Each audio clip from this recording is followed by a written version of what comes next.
Trabalhando. Justamente. E também conheço muitos que rápido teve uma transformação, né? Rápido deixa bem continuar mudando, vestir aos outros, cada hora de repente Deus fez um milagre. É o trabalhar do Espírito Santo, né? Outros uma vez libertou rápido, né? E outros têm um processo. Às vezes ainda tem gente que faz 2, 3 anos, 4 anos, 5 anos, mas mesmo na frente continua todo mudando. É o processo. Nós que estamos com os olhos espirituais abertos, nós não vamos jogar pedra, nós não vamos apedrejar. Claro. Nós não vamos apedrejar, nós vamos... Porque no dia eu falei para certa pessoa uma vez, a pessoa falou, eu tenho que ir para a igreja quando eu tiver certo. Eu falei, esse pensamento tá errado, filho. Porque no dia que você pensar que tá certo, aí que você tá mais errado ainda. Porque a gente não vem para a igreja, não vem para a igreja ou não vem congregar só quem tá certo. Ou quem pensa que está certo. A gente congrega porque a gente quer ter uma vida melhor. Olha como está escrito. Os 5 ministérios, o apostolado, o profeta, o evangelista, o pastor e o mestre, são para aperfeiçoamento dos santos. Ou seja, nós somos santos em busca da perfeição. Quem é a perfeição? Jesus. Nós sempre estamos focados em Jesus. No dia que alguém pensar que é perfeito, ele já está sendo imperfeito. Por quê? A igreja não é para quem é perfeito, a igreja é para quem é imperfeito. Porque Cristo vai nos aperfeiçoando. E nós vamos chegar à perfeição quando chegar à terceira fase da salvação. Qual é? A fase da glorificação. Porque o nosso corpo será transformado em corpo glorioso, em corpo de glória. Por isso que ninguém pode bater no peito e se gabar que está perfeito. Apenas Jesus. Porque Jesus é um homem que está perfeito. Um homem não pode dizer que está perfeito por causa que o homem pode morrer. E o homem morre se Jesus não voltar. Claro que se Jesus voltar, seremos glorificados. Aí nós chegaremos e chegamos à estatura de varão e de varoa perfeito. Quem está pegando aí, está pegando, diga amém. Ou seja, passado justificado, presente santificado, futuro glorificado. O evangelista falou, nossa irmã Cléia, não fique desgarrado, vem para cá, por favor, para ficar melhor para a gente. Para não ficar desvinculado. A gente colocou para cá para todo mundo sentar aqui já. Ok? Quer terminar, mamãe? Terminar? Começou? De falar do processo. Paciência. É um trabalhar. Mas muito poder de outro cada veste. Fala que a gente não fala sobre as vestes, a pessoa orienta. A igreja é um local que tem muitos problemas. No dia que a igreja não tiver problema, está errado, porque é constituído de pessoas. A igreja é constituída de pessoas, de membros, que tem defeito sim, que tem falha sim. E isso que a gente tem que olhar e ver, falar o seguinte, se a pessoa tem erro, tem defeito, todos nós temos erros e defeitos. E a gente tem que ter paciência, tem que orar. Paulo disse, suportai uns dos outros, levai a carga uns dos outros, para que cumprais a lei de Cristo. Qual é a lei de Cristo? Levar cargas uns dos outros. Nós só não vamos ter problema quando todo mundo estiver transformado. Quando todo mundo tiver uma nova vida. Quando todo mundo tiver uma vida transformada, literalmente pelo poder do Senhor e do Espírito Santo. A irmã estava conversando comigo, o Gabriel e a Dani. Ela falou assim, olha, eu fui da Assembleia de Deus há muitos anos atrás, 91. É da minha idade, ela foi a Assembleia de Deus. Ela falou que tinha 13 anos, aí o pastor, porque ela vestiu uma cara, não, ela tirou a coroa dos cabelos, aí o pastor botou ela no banco. Aí ela saiu da igreja, ficou muitos anos revoltada, foi para a igreja, ficou com o pastor botou ela de banco, ela ficou com a coroa dos cabelos. Muito de costume. Muitos anos mesmo. Quer dizer, a pessoa visa mais o modo de vestir do que a alma da pessoa. Claro que tem que estar vinculado. O modo de andar, o modo de viver. Só que a transformação, né? Tem que ter paciência. Tem que orar demais. É o próprio Espírito Santo que vai convencer a pessoa. E eu também tem caso de namoro também de frente. A irmã também, ela era da igreja, não vou não, da igreja dos pescadores que ela colocou uma calça e dava um pano. Ela saiu até hoje, nunca voltou. Aqui, ó. Até hoje ela nunca voltou. Complicado, né? É muito... Quer dizer, hoje em dia, ela casa com um moço que fica com cabelo e usa calça, entendeu? Quer dizer, a deixou na frente e agora tá, né? Tá colhendo. Complicado, né? É casar no mesmo estado, morreu, a outra dormindo assim, ó. Entendeu? Nunca mais vi na igreja, tem outro lá, mais embaixo. Aqui, ó, que ele tá aqui. Se todo mundo a igreja vai ser roqueiro, uma coisa assim. É church, igreja church. Vamos lá. Por isso que toda vez que a gente for falar de alguém, falar algo de alguém, de algo, a gente tem que colocar tomar muito cuidado. Porque Deus cobra tudo que a gente fala. Porque tudo que a gente fala de alguém, Deus vai colocar a gente à prova para passar pela mesma pessoa, pela mesma coisa que a pessoa está passando. E ela falando para mim, eu e o Gabriel falando assim, foi falando assim, mas pastor, faz uma coisa dessa com ela, e ela disse que estou morrendo de vergonha, ela disse, nunca mais estou na igreja. Claro que tem, mãe. A gente tem que pontuar. Como assim pontuar? Tem pessoas que é um processo, só que 10 anos também e não foi transformado, tá de brincadeira. 15 anos não foi transformado, vive piolho de igreja, ratazana da igreja e não transforma. Alguma coisa está errado. Se a pessoa está com 1, 2, 3, tá tudo certo. É um processo. Só que a vida toda do mesmo jeito. E outra coisa é saber colocar. Se a pessoa, se a gente está vendo que a pessoa, ela sempre é daquele jeito, a pessoa não pode ter um cargo eclesiástico, a pessoa não pode ter algo de responsabilidade na congregação para não escandalizar o próximo, para não escandalizar o irmão, para não escandalizar, porque tem gente que tem mente fraca, e também para não escandalizar a obra de Deus, para não banalizar. Ou seja, a pessoa pode vir, a gente vai fechar a porta da igreja e falar, não, você não pode entrar porque você não está vestindo de acordo com a gente. Claro que não. Porque o Deus, a gente não pode ficar demarcando como a pessoa deve se vestir ou não, porque tem que ter o Espírito Santo. Mas, porém, entretanto, todavia, se a pessoa vem, se ela quiser ficar sentada, fica numa boa. Ouça a palavra, sente, fique de boa. Só que não pode ter, porque o que está tendo hoje nas igrejas é o quê? A pessoa está de qualquer jeito e está tendo claro eclesiástico. A pessoa está de qualquer jeito e tá, porque quanto mais é dado, mais é cobrado. E a pessoa que tem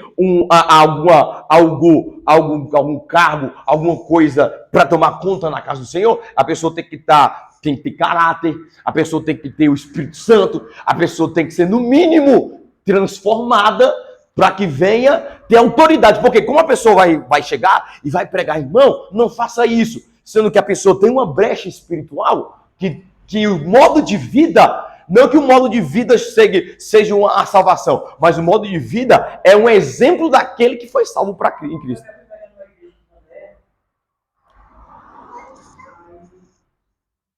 Você vê, todo lugar, toda igreja tem isso. Tem uma jovem lá, filha da pastora, muito mal vestida. Mal vestida mesmo. Entendeu? Uhum. Aí eu fiquei incomodado, eu comecei a me mexer, e pegando minha roupa aqui, e agitando, talvez você tomar. Obrigado. Eu levava uma blusa por cima, né? A roupa assim, muito bem mal vestida mesmo. Quer dizer, isso está em todas as igrejas. Sabe quem vai consertar? Não. Não adianta fugir. Não adianta fugir. A pessoa pega junto com aquele que está vestido mal. Então, ele tem que cuidar somente da nossa vida espiritual. A gente tem que ter um entendimento que sempre vai ter. Só que a gente não pode escandalizar e não pode se tornar um daqueles que vão... E não pode ser um daquelas tipo de pessoas que vai também ser igual que a outra pessoa faz. Se é outra pessoa, amém, é com ela e Deus. Só que a gente não pode também querer ser igual a pessoa está fazendo também. Porque senão vai ficar escandalizado. Vai escandalizar.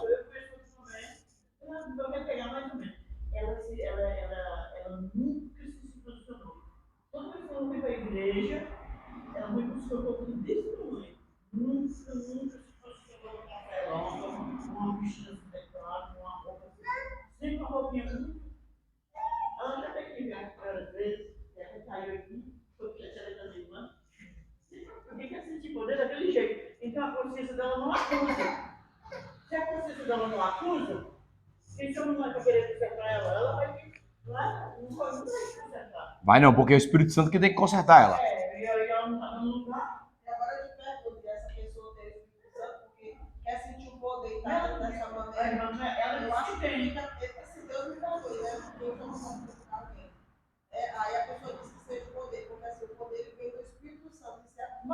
o nosso corpo é o Espírito Santo. Se ela não tem posição sobre o corpo dela, o Espírito Santo habita na pessoa dela. Mas é No porque, coração dela não é porque é o seguinte, irmã Cléa, a gente tem que entender que só de a pessoa crer em Jesus, ela recebe o Espírito Santo. A gente não pode tentar colocar Deus numa caixinha pensando que Deus só está com a gente e não está com a igreja da esquerda. O que acontece? A Bíblia fala que aquele que crê em Jesus já nasceu de novo. Agora a pessoa tem que amadurecer. Esse é o problema. A pessoa é um menino na fé e a pessoa que é amadurecida na fé. Porque a pessoa que é amadurecida, ela jamais vai se comportar de acordo com o comportamento de um mundano. Então, o que a criança espiritual faz? O mesmo comportamento que o mundo faz. Porque o que a criança faz? O Ezequiel está num processo de crescimento e ele, olha, ele até não melhorou. Ele faz tudo que a gente quer fazer. Tudo que a gente quer fazer, tudo que a gente faz, ele também tem que imitar. Então a criança já está impregnado nela, que é a repetição, o modelo de vida, o modelo de comportamental. Ou seja, se ele está me vendo fazer isso, eu também vou fazer. Ah, se meu pai pode pegar um carregador e colocar na tomada, eu também posso colocar na tomada. Se meu pai está pegando um carregador e colocando no celular, eu também posso pegar um carregador e colocar no celular. Porque qual a mentalidade dele? Se meu pai pode, eu também posso. Ou seja, a Bíblia fala que a pessoa que crê em Jesus já nasceu de novo. Já nasceu pelo Espírito. Por isso que eu falei. Se a pessoa crê que Jesus é Senhor, que Jesus já veio na Terra, ela já venceu o mundo no que se diz respeito à regeneração. Agora é um processo. Dia após dia. Mas aí vai do processo de dentro para fora, mas também é de fora para dentro. Como é de fora para dentro? A pessoa, ela mesma, tem que ir de encontro ao Espírito Santo. Como ir de encontro? Orando, meditando, cultuando, vigiando. Isso demanda o processo. É um crescimento espiritual. Aí se a pessoa que está 10, 20, 15 anos e nunca cresceu naturalmente, nunca cresceu espiritual, sempre está com aquele estilo, aí a pessoa quer porque não está amadurecida. Nunca cresceu. Aí a gente divide dois tipos de crente. O crente vencedor e o crente perdedor. Por isso que Apocalipse vai dizer... Jesus fala para o anjo para dizer à igreja ao que vencer, porque na igreja tem dois tipos de crente: o crente perdido, o crente perdedor e o crente vencedor. Quem é o crente vencedor? É aquele que amadurece, é aquele que consegue vencer a sua carne lutando com o Espírito Santo. Porque Paulo disse, aquele que anda no Espírito fala pelo Espírito. Como é andar pelo Espírito? Alimentar o corpo espiritual, o homem interior. Nós estamos falando da renovação do cotidiano do homem interior. Porque principalmente na Assembleia de Deus, nas outras igrejas, isso está mais dividido. Na Assembleia de Deus, as pessoas misturam demais. Porque o homem interior, ele é renovado. Não quer dizer que a pessoa não seja salvo. Se a pessoa faz ainda coisas que não é de Cristo. O que acontece? O que ela precisa? De uma transformação total. Ela foi salva no Espírito. Agora ela precisa que a palavra de Deus habite na sua alma. A palavra de Deus habitando na alma, ela vai ser, porque no Espírito, eu puxar para cá, porque eu acho que a senhora não tinha chegado. O processo da salvação, irmã Cléa, é lento, mas é eficaz. Porque no passado, nós somos justificados. No presente, nós somos santificados. No futuro, seremos glorificados. Aqui está esses três tempos. Refere ao Espírito, à justificação. A santificação refere-se à nossa alma. E a glorificação refere-se ao nosso corpo. Pegou? Vou repetir de novo. Aqui o triângulo para ficar mais fácil. Espírito, alma e corpo. No espírito, fomos justificados. Na alma, somos santificados. No corpo, seremos glorificados. Ou seja, se a pessoa vem aqui, Senhor, eu me arrependo dos meus pecados. Eu te confesso como meu Salvador e o Senhor da minha vida. Há 2000. Porque só da pessoa crer que Jesus veio em terra, ele já venceu muita gente. Da glória. Ele já venceu muito, já venceu o diabo, como diz a Bíblia. Porque a fé que vence o mundo, ou aquilo que vence o mundo é a nossa fé. Se nós cremos que Jesus veio em carne, já fomos justificados no Espírito. Agora que a pessoa creu que Jesus veio em carne, agora a pessoa tem que andar conforme creu que Jesus veio em carne. Como que é? Na santificação. E como que eu posso me santificar? Palavra. Santifica-os na tua palavra. A tua palavra é a verdade. Ou seja, a forma de nós nos santificarmos, de nós nos purificarmos, é seguindo os padrões bíblicos. De acordo com o padrão bíblico, nós seremos transformados. Sem Bíblia, sem transformação. Mas com a palavra, será transformado. Agora, aqui está o ponto. Porque tem muita gente que está na igreja e ainda vive com a prática do mundo. Por causa que não foi amadurecido. Porque não quer uma transformação. Não quer uma santificação. É como se eu pegasse uma pedra bruta e separasse da minha casa. Agora a pedra é minha, sim ou não? Só que agora eu tenho que trabalhar nela. Eu tenho que trabalhar nela porque ela vai ser uma escultura, vamos assim dizer. E ela sendo uma escultura, ela tem que ser trabalhada. Assim é Jesus. Jesus nos tira do mundo. Uma pedra bruta. Ele nos tira, nos comprou. Ok. Agora temos que aceitar Jesus trabalhar em nós como uma pedra bruta. Para deixar de acordo com o que ele quer. Isso aí vai da palavra. E isso vai através da prova. Quando a gente começa a ser provado. Não é que Deus é ruim. É porque Deus quer te transformar através dessas circunstâncias. Que é amadurecer. Existem 4 níveis espirituais. Por isso que é bom a gente pontuar, para a gente entender, para a gente não colocar as pessoas também no inferno. Isso é condenar a pessoa. Porque quem pode condenar é Jesus, como diz a Bíblia. E agora, ele não é juiz, ele é advogado. Ou seja, quem sabe do interior do homem é Jesus. Só que, claro que nós iremos ver a moralidade da pessoa através das suas atitudes. Através do seu comportamento. Por isso que a gente tem que entender e temos que ser maduros o suficiente para compreender quando a pessoa está na igreja, vive na igreja, está na igreja, só que com atitudes malignas, atitudes que não condizem com o caráter cristão. Por exemplo, existem 4 fases espirituais. Quantas fases? 4 fases. Quantas fases? Vocês pegaram aqui a santificação? Pegaram? Santificação, justificação, santificação e a glorificação. No espírito eu fui justificado, na alma eu sou justificado e no corpo serei glorificado. A primeira fase que a Bíblia nos relata. A primeira fase, bebês. Bebês espirituais. Segunda fase, filhos. Ou filhinhos, aqui é filhinhos. Por que filhinhos? Porque é bebê. Quando coisa aqui eu falo, bebê, bebê, bebê. Ele aponta para ele. Eu falo, papai, bebê. Aí ele, papá, bebê, bebê. Ou seja, é uma fase. Tem a fase jovem e tem a fase pai. Observe que é uma graduação, é uma desenvoltura. Ninguém nasce para Cristo sendo pai. Entenda o que eu falo? Entende o que lê? O que é nascer sendo pai? Nascendo e gerando filhos. Ninguém nasce gerando filhos. O Ezequiel está pequeno.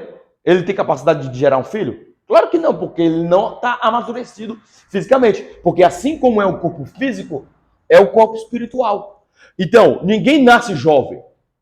Ninguém nasce filho. Todo mundo nasce filhinho. O que é nasce filhinho?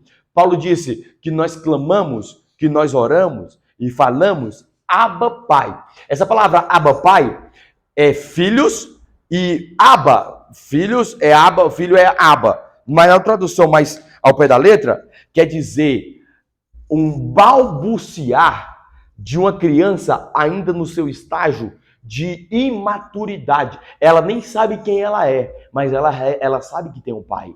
Ela, Abba, papá. É como se fosse o Ezequiel falando, papá, papá. O aba, no aramaico, é o balbuciar de uma criança recém-nascida, de uma criança ou de um bebê que está começando a aprender, descobrindo a vida, tá? Papá, papá. Nós não sabemos, quando nós nascemos, que tínhamos um pai, que esse pai nos ama, mas nós sabemos que tem um pai. E esse pai nos ama. É tipo de um bebê espiritual que tem que desenvolver. E como desenvolve o bebê? Com leite materno. E a criança vai crescendo. A primeira fase, a segunda fase, ela já começa a aprender, começa a caminhar. Ela vai tropeçar? Vai. Ela começa a comer sozinha? Sim. Mas ela ainda tem defeitos. Defeitos não. Ainda ela tem falhas que tem que ser corrigida. E com o passar do tempo, ela vai amadurecendo, e amadurecendo. Daí na terceira fase, terceiro estágio, a juventude, quando a pessoa está robusta na fé, está com ânimo. Que dia tem culto? Hoje, estou indo agora. Cheguei cansado do trabalho, mas vou direto para a igreja. Estou com dor de cabeça, mas eu vou porque a minha vitória eu já vou buscar. Ou seja, a pessoa quando está na juventude da fé, a pessoa está no ânimo, está no gás. De manhã eu estou na escola dominical, de tarde evangelização, de noite no culto. Eu vou buscar, eu vou clamar, eu não vou esperar o pastor me pedir para orar, eu já vou orar. Da fé é que a pessoa que consegue produzir frutos em outras pessoas. É que a pessoa que é capaz de, com atitudes, com testemunhos, ganhar a outra pessoa para Cristo através de atos, atitudes, fala, pregação, gestos. É uma pessoa que é pai, porque ela está, não totalmente, porque nós precisamos ser glorificados no corpo, mas ela está transformada pelo Espírito Santo. Ela consegue gerar filhos espirituais para Deus, para que o nome do Senhor venha sendo glorificado. E no momento que esse pai, na fé, consegue gerar outros filhos espirituais, ali nasce outro bebê. Ali nasce outra pessoa espiritual. Agora, escreve, meu bem, para nós ficarmos fixados. Vai depender de você quem você vai ser. Bebê, filho, jovem ou pai? Quem tu és essa manhã? Fala alguma coisa aí, depois dessa explicação. O amadurecimento espiritual depende de quem está... Não, depende da vida que você leva com Deus. O amadurecimento espiritual depende da vida que você leva com Deus. Porque tem gente que precisa crescer, só que não está nem indo para Deus. É filhinho. Porque quem pagou para ser salvo aqui? Ninguém. Quem pagou para ser condenado? Ninguém. Assim como a condenação vem para todos os homens, a salvação vem para quem crê em Jesus. Como? Sem pagar nada. Assim como o Ezequiel nasceu condenado, mas só que como ele já crê em Jesus, já foi santificado, ele já foi consagrado, ele já está salvo em Cristo, assim todo filho de pessoas, todas as pessoas do mundo, nascem condenadas, assim é a salvação. Como, irmão James? Sem pagar nada. Só crendo. A salvação começa, não é finalizada. Por isso que é bom pontuar. Porque as pessoas têm que entender que a salvação começa, ela não termina na crença. Ela começa na crença, termina na glorificação. Quem está crendo aí, diga amém. Dependerá de nós quem somos ou que fase nós estamos espirituais. Somos bebês? Porque bebê espiritual, entenda, bebê espiritual vai agir como um mundano. Filho, está amadurecendo, mas ainda tem a prática ainda. Mas jovem já começa a se robustecer. E o pai já está em outra fase, outro nível. Quem está pegando, diga amém. Vocês pegaram a divisão. Por isso que é bom ter sempre esse entendimento. Para que a gente possa entender quem é bebê. Para a gente também, pastora Maria, conseguir lidar com as pessoas. Porque a gente, nem todo mundo vai ser pai na fé. Meu James, nem todo mundo vai ser pai. Nem todo mundo vai ser jovem. E a gente tem que aprender a lidar com esse tipo de pessoas. Com pessoas que não são jovens, pessoas que não são pais espirituais. Pessoas que são bebês, que são meninos da fé. O que é menino na fé? Pessoas inconstantes. Um dia está de um jeito, outro dia está de outro. Vai do céu ao inferno. Só o inferno não. Vai do céu à terra. Sobe numa velocidade, mas desce com uma velocidade mais rápida ainda. Como Pedro falava que Jesus é o Senhor. Minutos depois falava para Jesus não fazer. Jesus falava que quem estava usando era Satanás por causa que estava impedindo de fazer Jesus ir para a cruz. E tudo aquilo que impede de fazer com que nós cumpramos o nosso propósito é um Satanás nas nossas vidas. Vou repetir de novo. Tudo aquilo que impede da gente avançar, tudo que impede da gente fazer o que é para Jesus é um Satanás na nossa vida. Felizmente é duro falar, mas tem que falar. Graças a Deus que Deus... Quem aceitou Jesus, não, quem veio lá do mundão, que aceitou Jesus, Deus libertou com uma vez só, foi o meu caso. Foi agraciado. Graças a Deus. Só que eu não vou apontar quem está se vestindo bem, quem está se vestindo mal, e quem está andando de qualquer maneira. O problema dele com Jesus já está todo Deus. Aí que a gente tem que ter a maturidade e como pai na fé e dizer, entender, sabe o quê? Que é bebê. A gente tem que tratar como bebê. Menino, trata como menino. Homem, trata como homem. Eu falo homem ou mulher. Trata como homem. A pessoa vai ser tratada de acordo com aquilo como que ela se comporta. Teve um dia que tava vendo sorvete, aí um abençoado que vem sempre na igreja aqui, penteado, bebão, aí vem aqui, aí fala, todo lugar que eu chego me trata como cachorro. Dá vontade de falar, mas também tu vive como um. Infelizmente, mas eu não pude dizer por quê, senão tava enrolado, né? Aí tava preparado para a discussão. Mas o camarada não quer ser tratado como um cachorro, mas vive se arrastejando, vive sujo, vive esmolando. O pessoal não vai tratar como cachorro, sim ou não? Sim ou não? Porque a modo de vida dele é o de um cachorro, irmão. Se o cara quer ter respeito na sociedade, se o cara quer ter um bom nome, se o cara quer ter um respeito, viva como um respeitador. Porque do modo que você quer ser tratado, trate os outros. Jesus não esperava ser tratado pelos outros bem. Ele só tratava os outros bem, independente do que a pessoa tratava. É tanto que quando Judas chegou, ele falou, o que tu queres, meu amigo? Se fosse nós, ô seu miserável traidor, o que tu quer aqui? Hã? E o Pedrão? Fala para os discípulos e para Pedro, que eu estou esperando na Galileia. Se fosse um de nós, por que tu me deixou lá? Por que tu não me ajudou? Olha a mentalidade de Jesus. Jesus foi o homem mais inteligente da terra. Jesus foi o homem mais sábio, sabe por quê? Por causa que ele não se preocupava com coisas que não era do hoje. Ele se preocupava com as coisas que era do Pai. Por isso que Jesus não sofreu espiritualmente, por isso que não houve engano na vida de Jesus. Por quê? Porque Jesus, quando você... Irmã Wanda, não sei se a senhora sabe disso, mas se souber, vamos nos adicionar isso. Quando a pessoa guarda mágoa uma da outra, a pessoa começa a ficar por dentro envelhecido e começa a ter doenças físicas. Isso está comprovado medicinalmente. Quando a pessoa... Teve um médico que começou a tratar pessoas, e quando ele começou a tratar essa pessoa, ele falou, faz o seguinte, lembra, você tem quantos anos?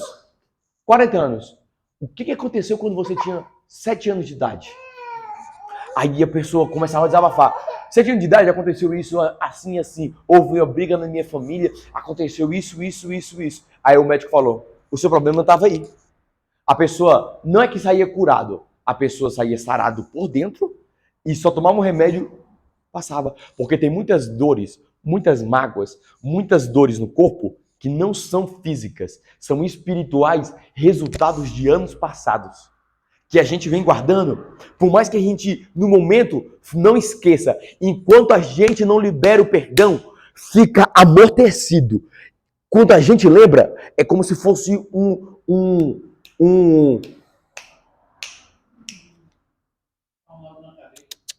que o Tibetinho teve, tumor. É como se fosse um tumor. Não sai, mas está lá. Aí toda vez que lembra, começa a crescer, começa a mexer, começa a machucar. Isso que acontece na falta de perdão. Quando a pessoa não vou liberar o perdão, a pessoa em si, ela mesma está se destruindo.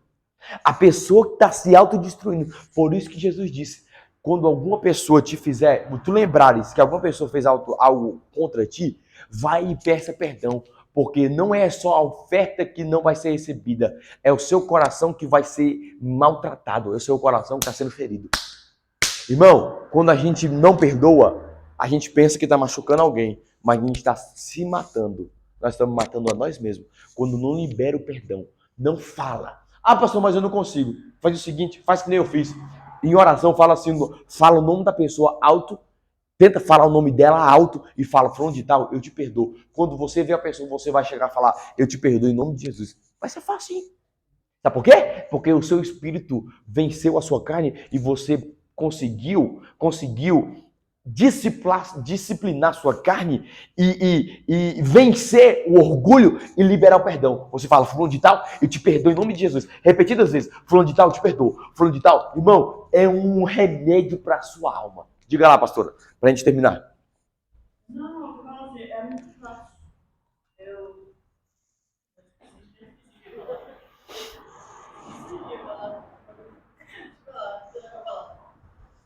fala demais. Porque é o seguinte, o que acontece com Jesus? Jesus soube aprender a perdoar.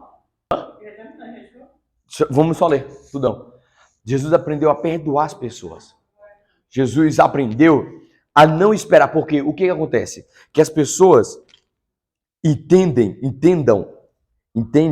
que toma lá da cá. Eu fiz, faz pra mim também.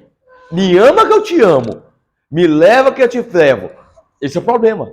Jesus não esperava nada de ninguém. É tanto que quando os discípulos estavam lá, ele foi e falou com todos. Posso falar uma maior para vocês? Sim ou não? Não foi só Tomé que não creu. Todos os discípulos não creram. Só que Tomé ficou evidenciado pelo fato dele não estar no domingo. Os outros não creram. É tanto que quando Jesus apareceu para eles, Jesus lançou na face deles as suas incredulidades. Só que Tomé estava um pouquinho atrasado. Quem está aí, diga amém. O nosso interior está sendo renovado aqui. Quem crê nisso, irmão? Eu estou crendo pelo Espírito Santo. O Espírito Santo está nos renovando aqui esta manhã. Você não vai ser mais bebê na fé. Você não vai ser filhinho. Você é bebê. Bebê, papai. Bebê, papai. Você não vai ser filhinho. Você não vai ser filho. Você não vai ser jovem. Irmão James, você não é jovem. Você vai ser o pai. Crê nisso, pai? Queria falar logo, glória, tem que confirmar. Porque o que é um pai? É o capaz de gerar vidas, capaz de ganhar almas para Jesus.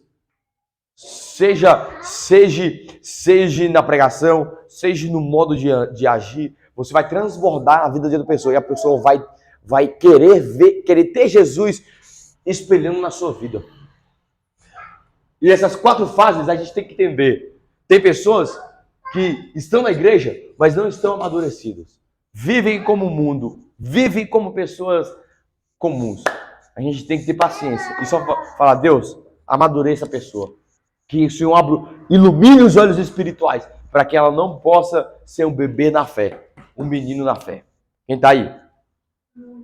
Temos 3 inimigos. Quantos inimigos? Quantos inimigos? Diga comigo. Diabo, o mundo e a nossa própria carne. 3 inimigos que persistem em lutar. O diabo que batalha no mundo espiritual, o mundo que quer impregnar em nossa alma e nossa própria carne. Falar, come. Detalhe, a gente não sente fome. A gente sente vontade de comer. Fome é depois de 3 dias sem comer nada. Aí você sente fome. Porque o seu estômago, não sei se você sabe, tem um armazenamento que fica. Por isso que tua barriga, de vez em quando, é o suco gástrico fazendo digestão. Porque tem um armazenamento ainda dentro da gente, que está guardado. Então, fica guardado dentro da gente. E a gente não tem fome de fato. A gente sente fome quando depois de 3 dias sem comer. Ah, pastor, depois... Então, quando eu como 6 horas da tarde, já quero comer de tarde. Não é fome, irmão. É porque teu corpo está acostumado todo dia a comer. Comer de 3 em 3 horas, comer de 4 em 4 horas, tem gente que come de hora em hora. Então, seu corpo está acostumado. Então, aquilo que eu costumo fazer, meu corpo vai reagir. Olha o que a Bíblia fala. E Jesus, depois de 40 dias, teve... Uai, Jesus não estava com fome, não? Porque ele vivia tanto pelo Espírito, que ele sentiu fome depois de 40 dias. Não é que quer dizer que ele não tinha fome. Sentia, só que ele teve fome depois de 40 dias. Ele disciplinou o corpo dele a viver tanto tempo no jejum, que depois de 40 dias que ele foi ter fome. Porque ele estava em tanta oração, em tanto buscar, em tanta leitura da palavra de Deus, que a fome veio depois de 40 dias. Quem está pegando? A carne dele estava disciplinada a ficar sem comer 40 dias. Eu não estou falando para você ficar 40 dias sem comer, porque a gente não aguenta. Não é que aguenta, é porque as comidas de hoje, o tempo de hoje, não dá para a gente ficar 40 dias. Teve um pastor na Angola que queria ficar 40 dias sem comer para bater de um recorde de Jesus, para bater de frente com Jesus, para ganhar de Jesus. O que aconteceu? O miserável morreu. Porque o corpo de Jesus estava fisicamente preparado, porque Jesus não tinha o corpo dele não tinha pecado. O corpo dele não tinha pecado. Por isso que o corpo dele estava preparado para ficar 40 dias sem comer. Porque a estrutura dele já era preparada para conseguir ficar sem comer. Porque o homem tinha, como um homem perfeito, ele tinha capacidade de ficar sem comer. Ele está pegando, diga amém. Então, o jejum, irmão, o jejum é uma disciplina que a gente deve ter. O jejum é uma disciplina que a gente deve ter constantemente, ou pelo menos semanalmente, para a gente amortecer a nossa carne, para que a gente venha viver no Espírito. Porque quando a gente alimenta o Espírito, a gente vence a nossa própria carne. Aqui estão os 3 inimigos, os nossos inimigos. Diga comigo, diabo, mundo e nossa carne. Ainda você não é professor. Me dá aqui, o professor é papai. Você vai ser futuramente. Tudo bem? O diabo luta contra o nosso espírito. O mundo luta contra a nossa alma também. Falando. Não, você pode, você quiser. Implementando coisas diabólicas. Querendo corromper a nossa alma. E o nosso corpo é o nosso próprio inimigo. Que batalha contra nós mesmos. Para nós não alimentarmos o nosso espírito. Quem está aí, diga amém. O sofrimento exterior. A experiência de Paulo. Tá com o revista aí, meu James? Tá com o celular? Vai no celular. Irmã Samanta, lê pra gente, por favor. A experiência de Paulo. Vai no celular e coloca assim. EBD, terceiro trimestre, 2023. Lição 10. Aí vai. Tá.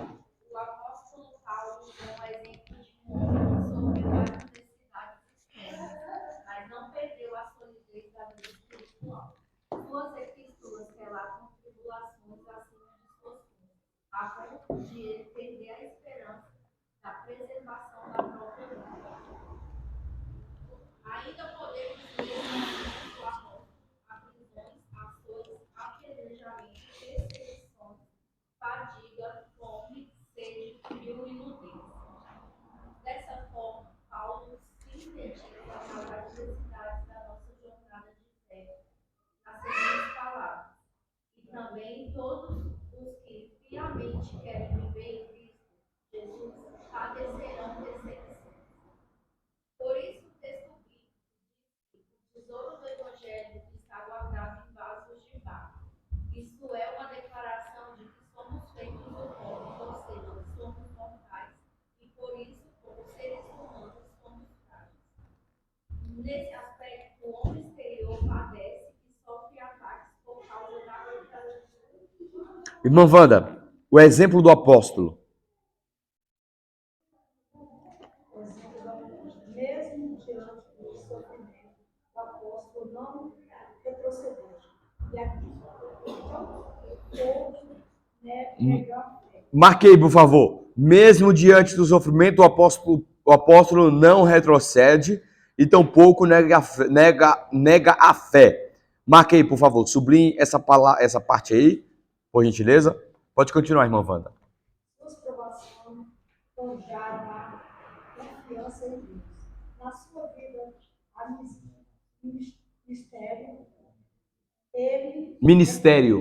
reconhece que suas Só um minutinho. fraquezas são Me chamou a atenção isso aqui, ó. Suas provações forjaram a confiança em Deus na sua vida e ministério. Será que as provas têm sido algo para nós termos confiança em Deus ou para nos afastar de Deus? Ou para reclamar contra Deus?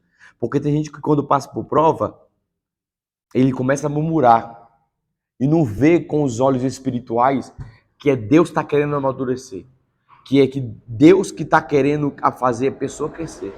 As provas fazem com que a gente cresça, tanto espiritual como físico. Espiritual a gente cresce em maturidade com Deus e físico a gente avança e deixa de ser menino. A gente começa a crescer, ser jovem, ser pai. A gente começa a galgar espiritualmente e físico bênçãos da parte de Deus. Então, o apóstolo foi forjado, mas através das provas. Ninguém vai crescer sem prova. Todo mundo vai crescer com prova. Agora vai depender de nós como vamos reagir através das provas. Diga lá. Ele reconhece que suas fraquezas são instrumentos de poder divino. Sua vida está a serviço do Mestre, em favor dos escolhidos, para a glória Côncio.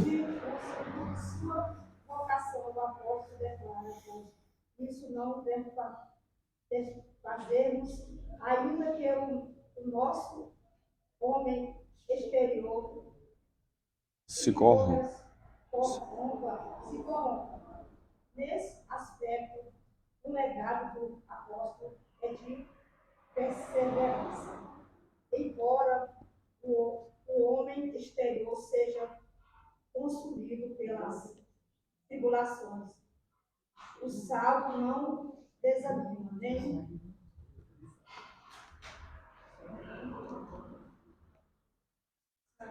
Nem recua. Isso Cristo nos assegurou: no mundo tereis aflições, mas teve bom ânimo. Eu venci o mundo. Eu venci o mundo. A gente tem a tendência de querer falar, eu venci, também vós vencereis. Não tá assim. Só que 1 João vai dizer que a fé que vence o mundo, não, a vitória que vence o mundo é a nossa fé. Ou seja, a gente vence, mas em Cristo. Porque Jesus não venceu? Jesus não venceu? A gente vence o mundo porque a gente crê em Jesus. Ou seja, o único vencedor é Jesus. Só que a gente vence por causa que ele que venceu. Eu vou repetir de novo. Diga. Isso. Porque não está escrito que a gente não vai vencer? Não está escrito que nós vencemos. Que não está escrito que Jesus que falou que venceu. Ó. Em 1 João, ó. Ó o que Jesus falou. Olha o que Jesus falou aqui. Cadê? No mundo tereis aflições, mas tende bom ânimo. Eu venci o mundo. E 1 João vai dizer, essa é a vitória que vence o mundo. O quê?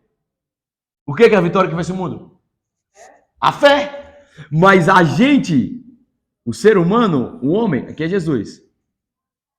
Aqui é um homem. O homem, quando não tem fé, ele é um perdedor. Porque ele não crê em Jesus, porque a fé baseada é na morte, na vinda, na morte e na ressurreição e na assunção de Jesus. Isso aí que é fé, a verdadeira fé. Quando o homem não crê nisso, o homem é perdedor, porque ele não crê na vitória de Jesus. Se ele não crê em Jesus, ele não crê na vitória. Mas o homem que crê em Jesus, ele é vencedor, porque ele tem fé. E a fé que vence, ou a vitória que vence o mundo é a fé. Por que a vitória que vence o mundo é a fé? Porque Jesus não venceu? A gente também venceu por ele. Com ele. Ou estando nele. Pegou, James? Pegou? Vou repetir. Só podemos vencer se temos fé. E a nossa vitória não é na luta. A nossa vitória é na vitória de Jesus. Só podemos falar que somos vitoriosos se temos um Cristo, um Salvador, na cruz. E não apenas na cruz, mas temos um Senhor no trono. Um Senhor no trono. Um Senhor no trono. Jesus no trono. Ok? Ou seja, quando nós cremos que Jesus venceu, nós já vencemos. Outra colocaçãozinha básica. Diga lá. Diga lá. Os humilhados serão exaltados. O que se humilha será exaltado. E diante de Jesus. Por isso que tem que ler. Os humilhados, os que se humilham perante Deus, perante Jesus, serão exaltados por Ele. Por isso que as pessoas falam, os humilhados serão exaltados. Isso é verdade. É verdade. Irmão James, qual a diferença de legado para herança? Ou é a mesma coisa? Legado e herança. O que é... Primeira coisa, o que é herança? Muito bom, muito bom. E o que é legado? Legado é o que fez no passado, deixou o legado dele, não? Muito bem, muito bem. Agora, aplica agora. Qual a diferença de legado para herança?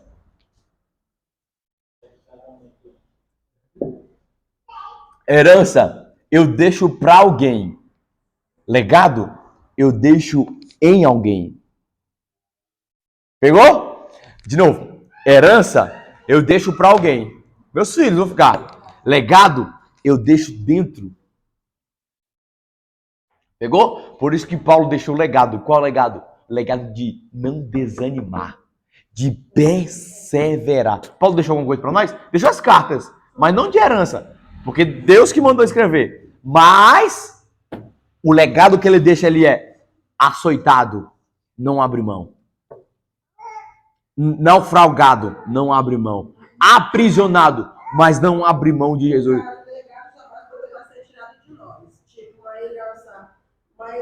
É mais física, né? Uma herança é mais física, né? E o legado não. O legado já está mais dentro da gente. Dentro da pessoa. É uma essência que deixa. Diferença de legado para herança, mamãe.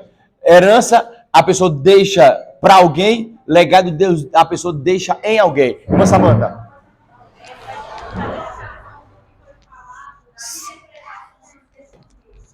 Aham. São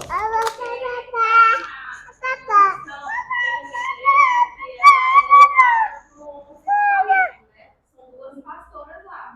Eu não entrei, passei perto, aí minha prima falou que era. Aí na parede estava escrito, na parede externa, né? Deus não faz acepção de pessoas. Tipo, ou texto bíblico Para se beneficiar. no sentido de que não vai rejeitar, mas Sim. deixa para alguém, legado. Aí colocou Deixa em alguém. Aí. Aí eu olhei assim. Se usa para auto-benefício. Hã? Não leu. Esse é o problema que você está falando. Só pega o versículo isolado e aplica. Não pega o contexto todinho. Irmão, se for pegar assim, dá para pegar o texto e colocar Jesus no inferno, Jesus no lugar de tormento e colocar o diabo no céu. Pegando o texto isolado. É muito fácil, poxa. Não sabe o contexto, não sabe por que está dizendo, não sabe o que aconteceu para ele estar dizendo, porque Paulo disse aos hebreus que Deus não faz exceção de pessoas, não está entendendo o contexto, mas tá tudo certo.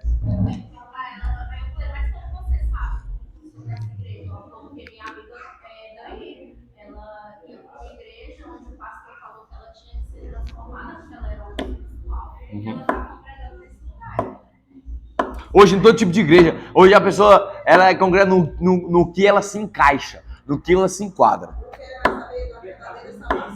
Não quer saber da verdadeira palavra.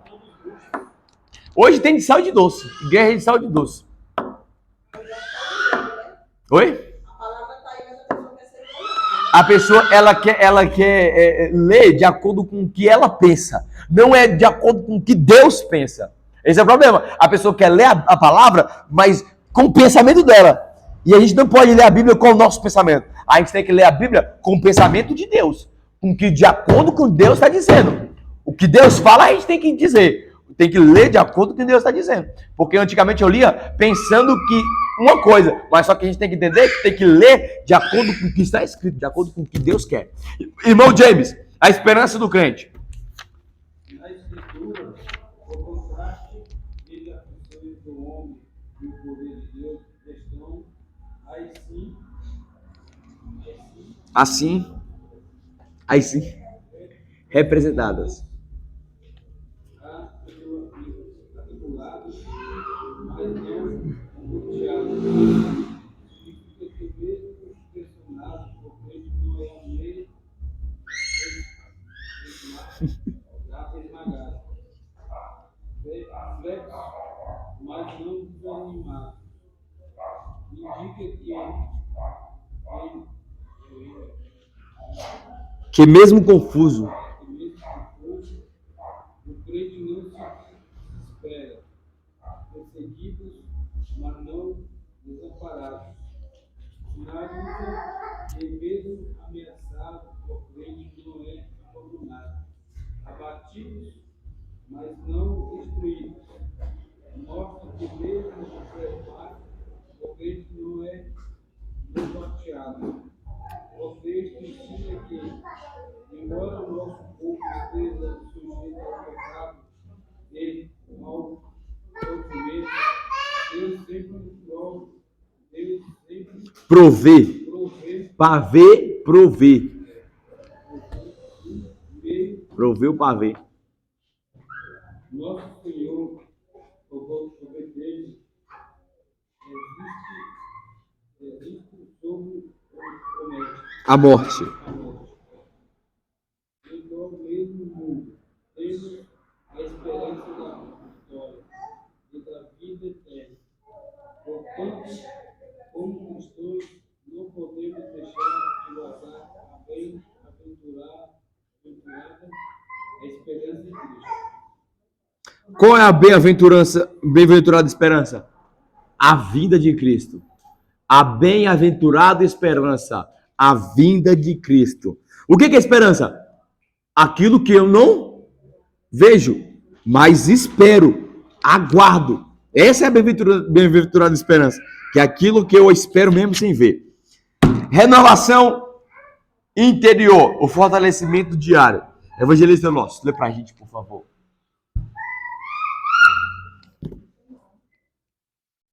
A Bíblia enfatiza que o Espírito Santo é o agente que habilita o cristão a manter firme na adversidade.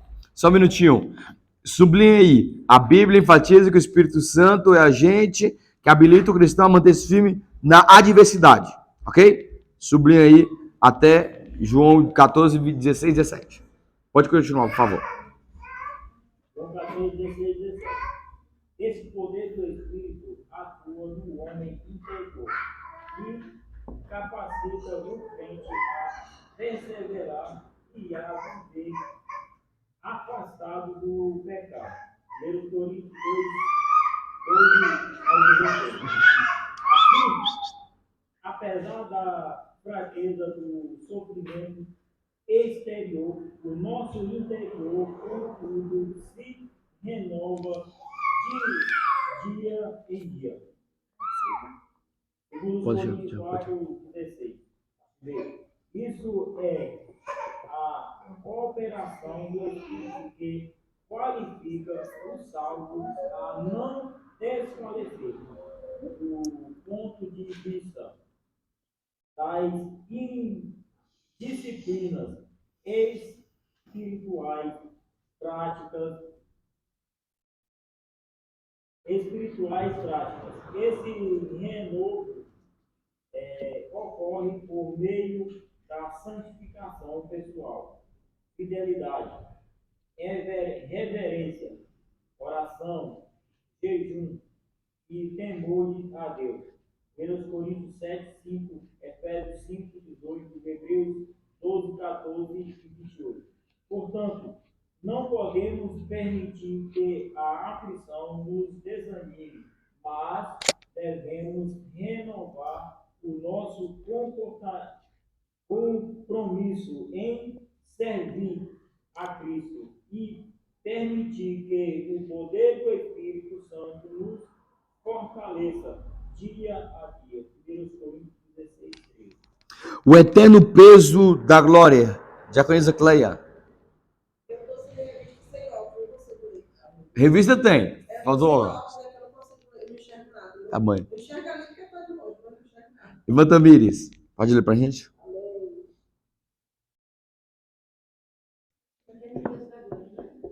Isso. O apóstolo Paulo declara o seguinte: a nossa leve e momentânea tribulação produz para nós um peso eterno de glória muito excelente.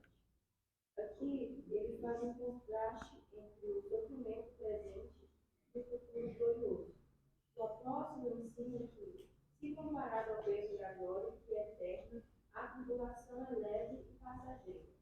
Nesse sentido, a adversidade serve como instrumento encorajador do homem interior, impulsionando o prosseguir, e que a fé se renova à medida que o crente é capaz de suportar as tribulações.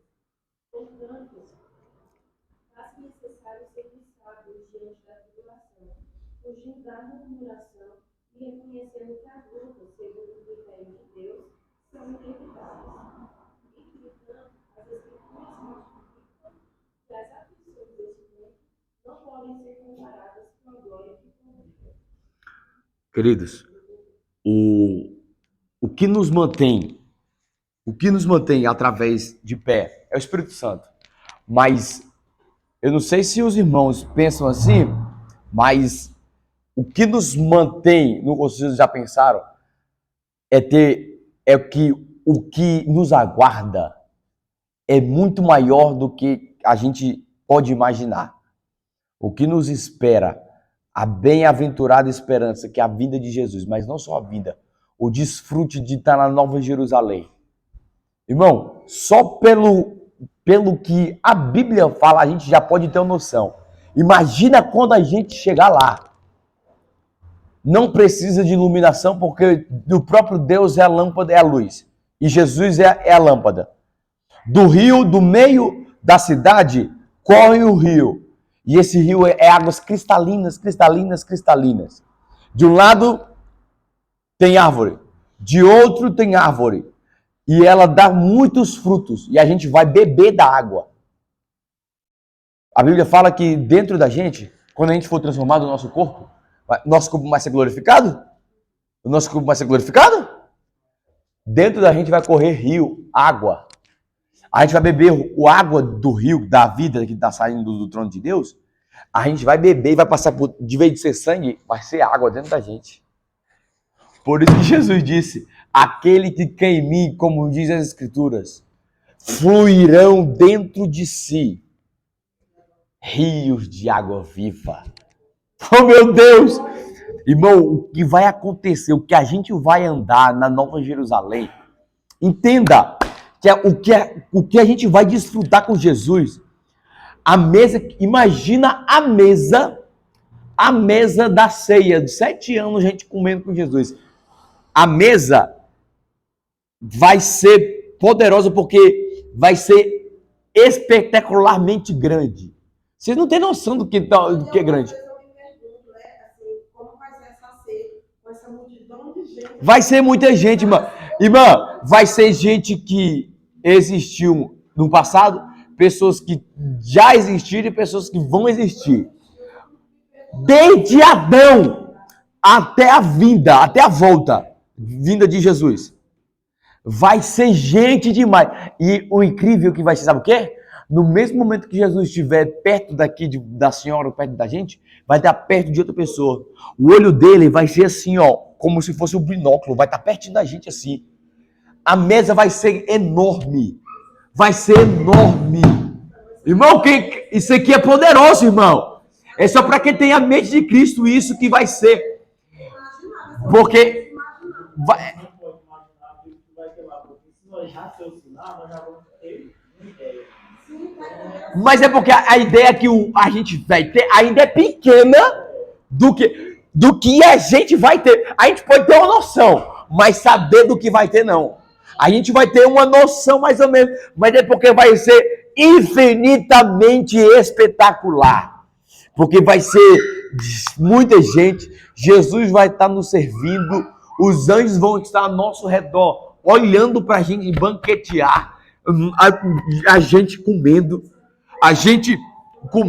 Irmão, quando a gente entrar na Nova Jerusalém, a porta da Nova Jerusalém é uma porta de pérola. Ela abre assim, ó, para cima. Ela abre para cima.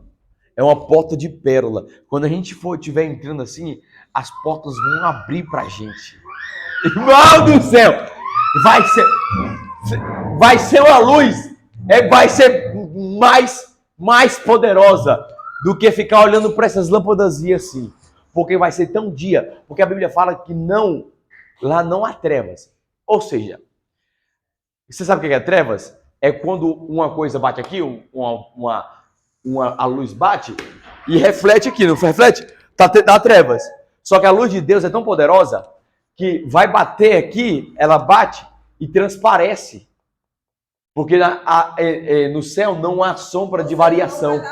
Não tem sombra, não tem variação. Então, por isso que as pessoas que eles falam que é ouro, mas não é ouro, é mais do que ouro. O ouro é transparente na Nova Jerusalém. Porque não tem como bater a luz de Deus, a luz bater e voltar. A luz de Deus transpassa toda a matéria.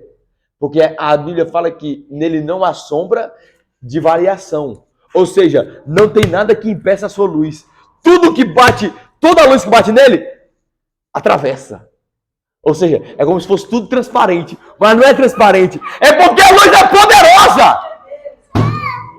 Quem crê nisso aí, irmão? Ei, isso é que nos aguarda. Aí tu quer que Satanás fique feliz contigo? Aí tu quer que o diabo fique feliz contigo? Ele vai desfrutar do trono que eu queria que era para mim. Que eu pensei que era para mim, o trono de marfim que Jesus sentou, ou que é de Jesus, só que Jesus sentou no trono do Pai. Jesus falou, aquele que vencer, assentar-se-á no trono comigo, assim como eu sentei no trono do meu Pai. Quando Jesus venceu, ele sentou no trono do Pai, mas depois ele foi e sentou no trono dele, esperando a igreja sentar no trono junto com ele. Aí tu acha ele vai pegar o trono, ele vai reinar, vai governar. Tu acha, irmão? Se acha? Claro que não. Claro que não. Ele vai com investidas poderosas. Só que o peso que está nos esperando, a recompensa que nos está esperando, muito maior. Quem está aí, diga amém. A visão da eternidade. Irmã Samanta, lê de novo para nós, por favor.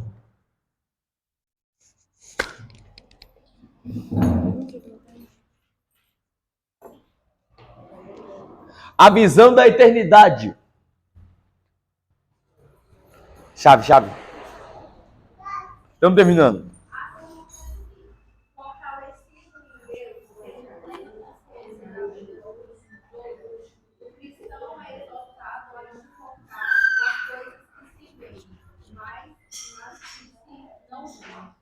Porque as que se veem são temporárias e as que não se veem são eternas.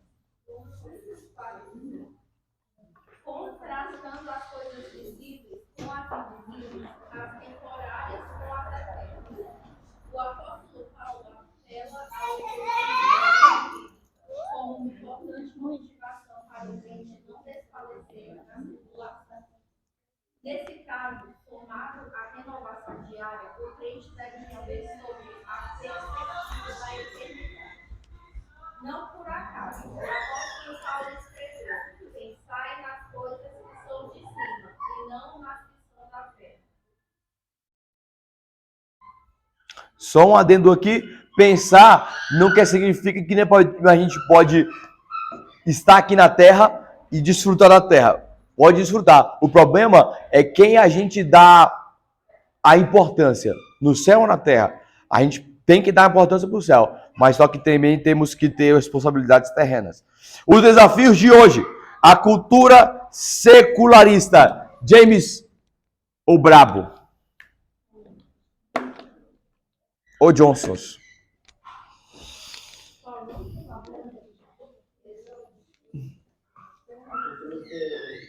Cultura secularista. O espírito da Babilônia, por meio da escritura, Da cultura.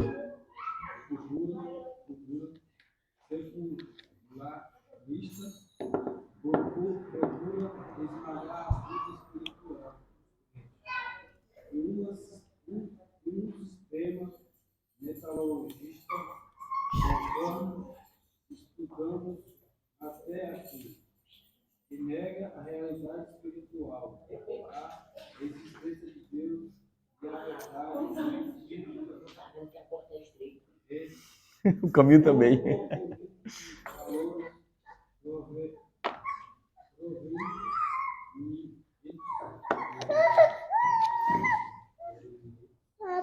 A palavra de Deus diante desse ataque, o autismo continua a buscar o povo que seja renovado por dentro, sem vista ao ataque do terra.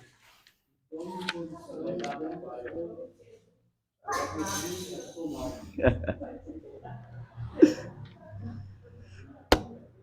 Relativismo doutrinário. Irmã Tamires, dê pra gente, por favor.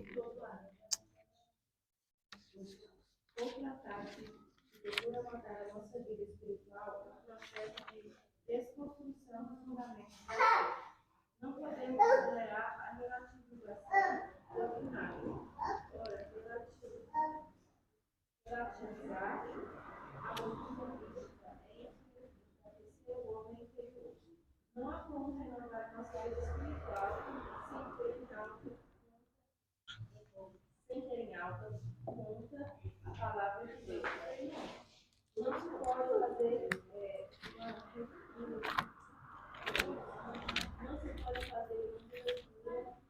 relativa da Bíblia para agregar à igreja os que não aceitam a ação doutrina.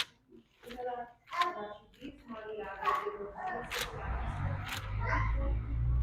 deve ser considerado liberal. Assim, o pecado é aceito e tolerado. Porém, o crente renovado deve agir com essa dimensão de valores, resistir ao espírito da Babilônia e trabalhar pela fé que nos deixa chegar ao céu. Batalha espiritual. Evangelista nosso. Todo salmo trava uma batalha espiritual deste mundo. A Escritura diz que Satanás é o Deus deste século e que o mundo jaz no maligno. Por isso, nossa declaração de fé realça que foi com engano que ele começou a sua atividade contra o homem. E é com essa arma que o diabo e seus agentes ainda seduzem as pessoas neste mundo. Outro assim, os espíritos malignos têm capacidade de influenciar os que vivem na desobediência, manipulando, aprisionando e colocando pessoas contra Deus. Por isso, a Bíblia alerta que nossa luta não é contra o homem, mas contra o demônio. E certo, o crente renovado, que posse da armadura de Deus, deve posicionar-se contra as ciladas do diabo, orando em todo o tempo, com toda a oração e súplica no Espírito. Quem pode dar uma glória aí para eles merece? Glória a Jesus.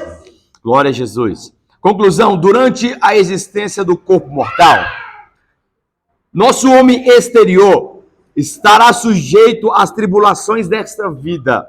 Apesar do padecimento e das aflições, o nosso homem interior não deve desfalecer. Em outras palavras, apesar da luta, apesar da tribulação no físico, o interior deve continuar confiando em Jesus. O interior deve continuar confiando na palavra, no Espírito Santo. Apesar do padecimento e das aflições, o nosso homem interior não deve desfalecer, mas se renovar por meio do poder do Espírito. 2 Coríntios 4,16. Assim, os sofrimentos do tempo presente não podem ser comparados com o peso da glória eterna reservado para os fiéis. 2 Coríntios 4,17. Por isso, no tempo presente de ataques e desconstruções da fé cristã, necessitamos de renovação do nosso interior, dia a dia, para enfrentar o poder do pecado e do mal. E você diga amém. Glória a Jesus. As crianças vão apresentar, irmã? Vão? Glória a Jesus. Deus abençoe, que possamos estar fortalecidos. Só para recapitular aqui, o que é homem interior? O homem interior. Só um minutinho. Pode vir, criançada. Só para recapitular. Só para relembrarmos. Aqui já dá uma salada mista aqui já. Só para não... Homem interior. Homem interior. O espírito humano. Homem interior. Homem e exterior. Homem exterior. Alma e corpo. É o homem exterior. O homem interior, o que é homem interior? O que é homem interior? O espírito. O que é homem exterior? De novo? O que ele é? Homem exterior. Tá uma benção esse meu filho. Vamos receber as crianças com palmas, glorificando o nome do Senhor. Glória a Jesus. Glória a Jesus, glória a Jesus. Amém. Qual foi a lição de hoje? O que está escrito lá em Mateus 1:23? Eis que a virgem e dará ao filho chamado pelo nome de Emanuel, que traduzindo é Deus é conosco. Lê, irmã. Tem que ler.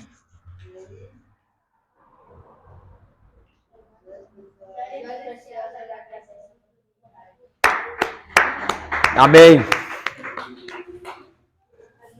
Eita, meu Deus. Ele tá numa fase poderosa, esse menino aí, viu, gente? Ele tá numa fase espetacular. Deixa eu tirar aqui, senão...